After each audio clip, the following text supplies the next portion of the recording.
Data validation allows us to control what data can be entered into a cell or a range of cells.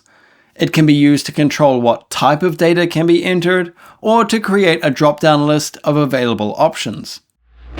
To use data validation, select either a single cell or a range of cells where you want to apply data validation. Click on Data in the top menu, then select Data Validation. In the Data Validation Rules pane that appears on the right, click Add a new rule.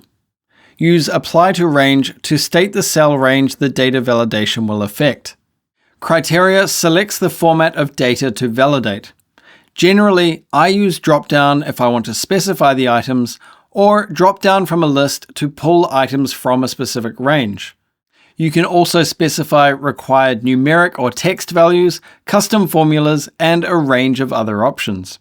Inputting values will vary depending on your choice of criteria.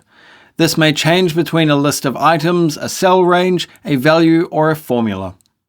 Advanced Options lets you choose what to do if the data is invalid and how to style the range. Once you've set your data validation rules, you can choose whether to show a message when users enter invalid data or to reject the data entirely. Click Done to apply the data validation rules. Data validation will now be applied to the specific range, ensuring users can only enter approved data formats.